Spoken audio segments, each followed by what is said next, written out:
Coach, how quickly after the win did you shift your focus to Miami? Real quick. And that's the thing, the experience of going through different series and everything, you know, it's great, it's fun, it's exciting, but our thought process as a staff and you have to go to next series. You know, we had a lot of mistakes down the stretch in the fourth quarter that we had to look at.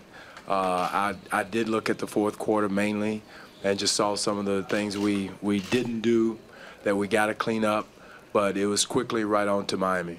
What's the feeling like that you get to focus on Miami? You're not cleaning out your locker today. I'm sure everybody's excited, but again, you can't.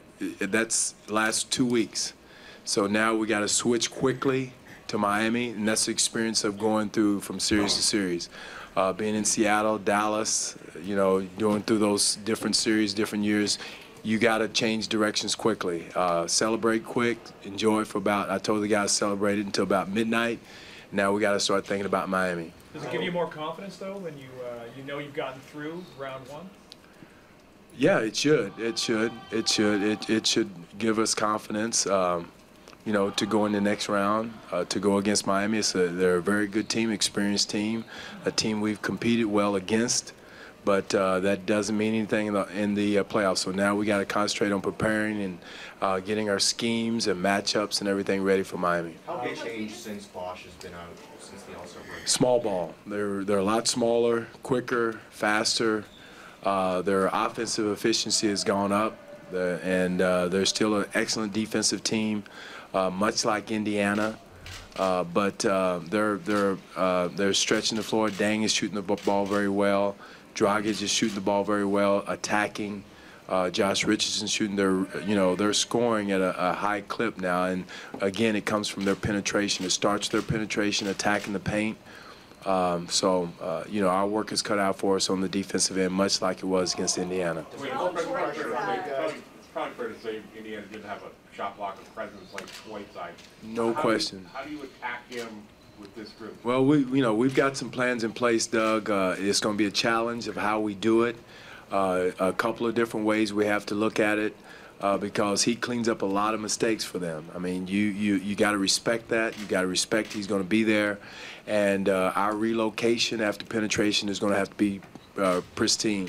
It's going to have to be perfect, and that's what we worked on today, went through today, because he is a problem back there. What kind of stress does that put on Jonas on the weak side, sneaking into the dunk spot and that kind of play? His relocation is huge. His and Biz relocating, getting to a sweet spot, getting to where the ball can see them is going to be very, very important the entire series.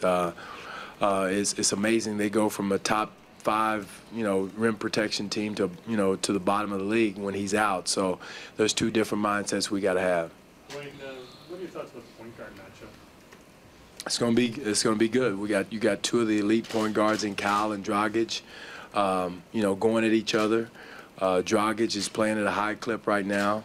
Everybody's making a lot out of Kyle's shooting, but he does so many other things for us. So it's going to be an excellent matchup for the people to see and fans to watch. Do you need to get a little more out of Kyle, like offensively? Well, you'd like to, but again, my thing is, Michael, he's our guy. I mean, I have faith in him. His shot's going to come. You're not going to forget how to shoot the ball. You're not going to totally forget.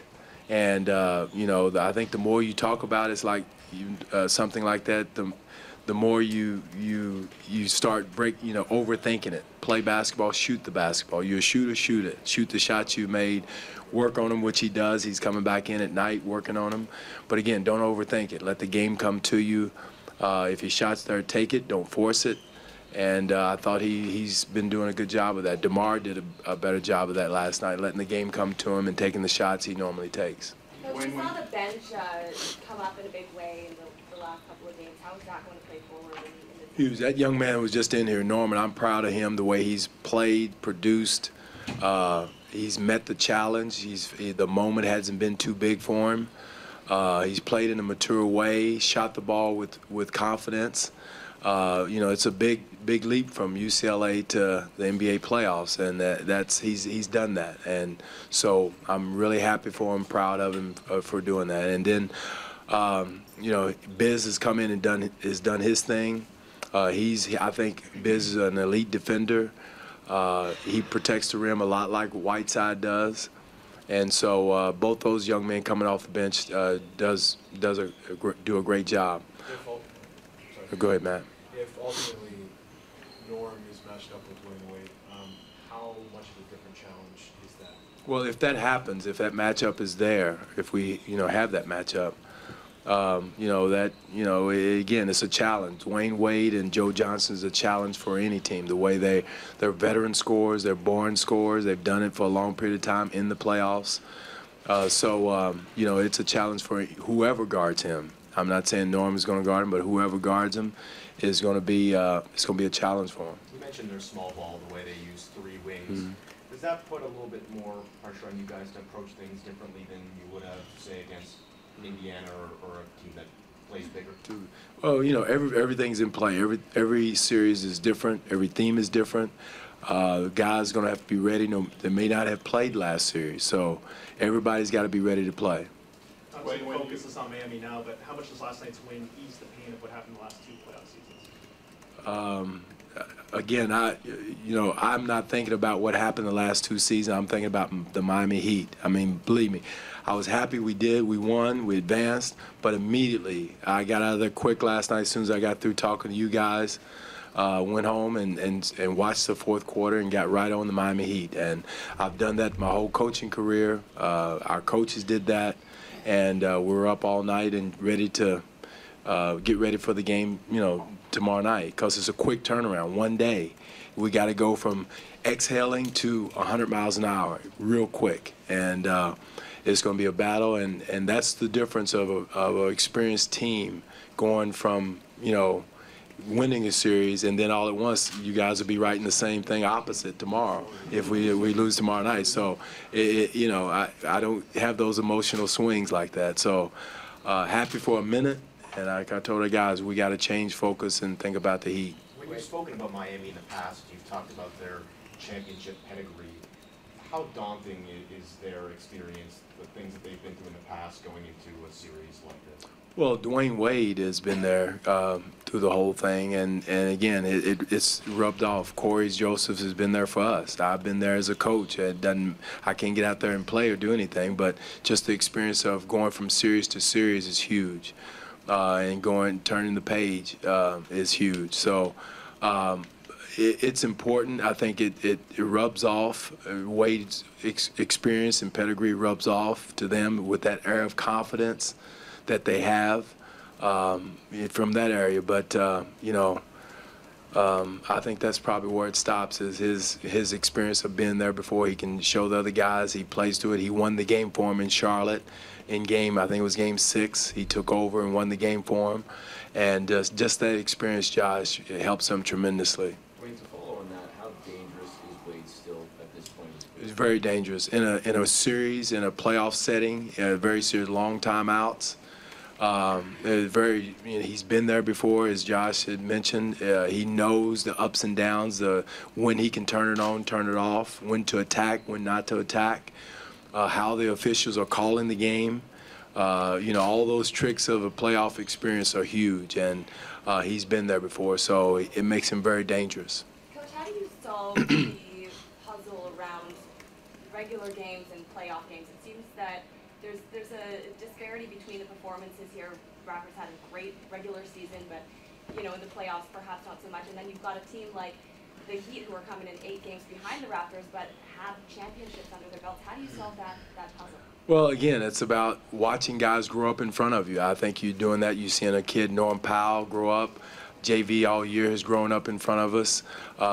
Having the experience of going through last week in the Indiana series should help us going through that. They understand now how physical, how fast, how the officials will call the game to make those adjustments is experience. And the only thing that wins in this league is experience. Been there before, seen it before, been in that situation, so that should help us, the difference between regular season and postseason, because it's a different animal. The games are called differently. The speed of the game, the intensity, of the game is huge. You could just see the intensity of Indiana pick up in the 4th quarter last night, and we thought the game was over. And you got to the closing out of a series is one of the hardest things to do in sport, is to close out and get 7-game series. Shooting was seen as a weakness for the Heat for the regular season, but in the first round they shot it like that from three. Well, since the All-Star break, look at the numbers. Since the All-Star break, it's been off the charts as far as three-point shooting and their offensive efficiency. And they do it the old-fashioned way. They get feet in the paint and kick it out, or you help, and then there's Whiteside on the offensive board. So they're an elite offensive rebounding team. So that's going to be huge for us, is making sure we contain the ball and control the basketball and keep it out of the paint as much as possible. You said you did review some mistakes in the fourth quarter. Were they mistakes that Indiana was making you? A lot of it, and believe me, I want to give them credit too. Indiana was an elite defensive team for the past 2 weeks, and everybody was focused on Kyle and DeMar, and nobody gave Paul George and George Hill enough credit. And their team defense, Jan Mahimi was there every time they made a mistake. He was there to cover it up. The young man, Turner, Miles Turner, became a better defender. I'm not saying he's an elite defender, but he became a better defender from the regular season in the playoffs. So he grew up. So to block shots, to protect the rim. They did a heck of a job, and my hat is off to them. And we had to do some things differently, which I thought our guys adjusted to in Game 7.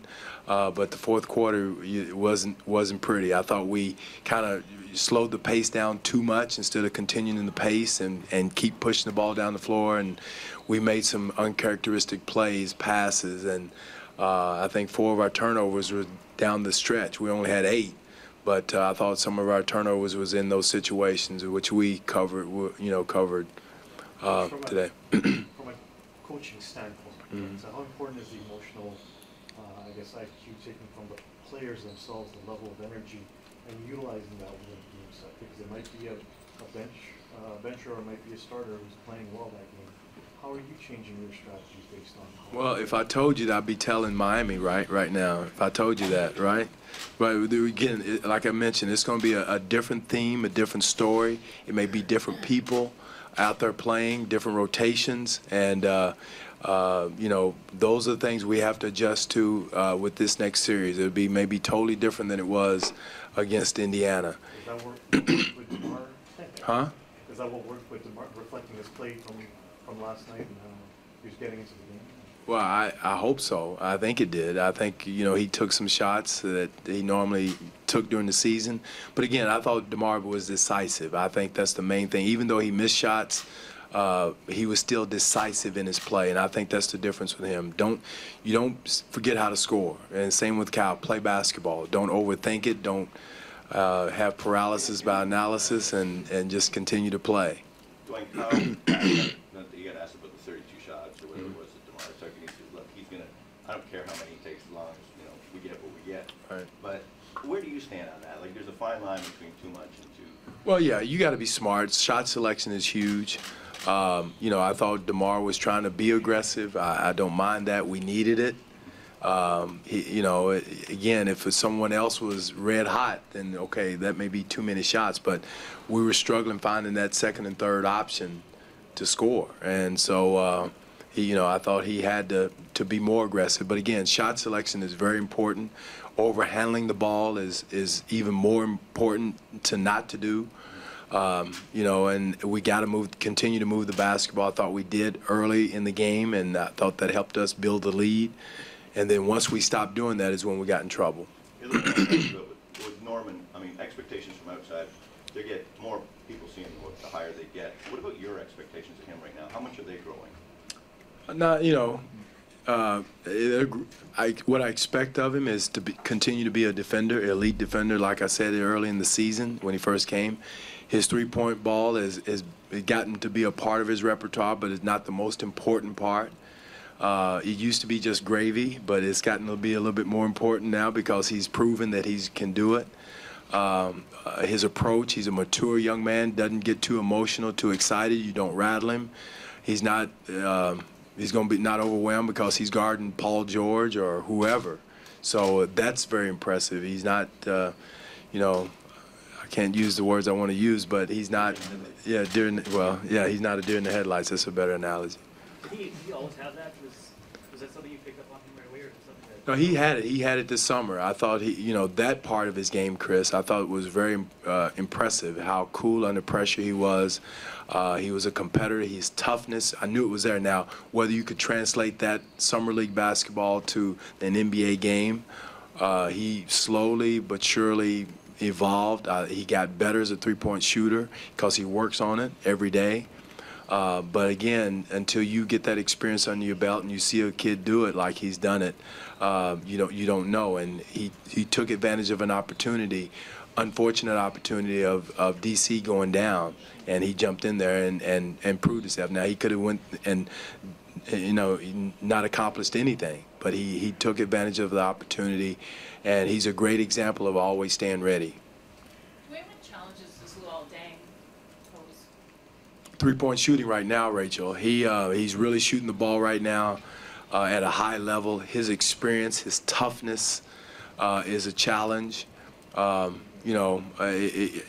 he brings to the game, the dude's a winner. And so his overall game brings a challenge for us.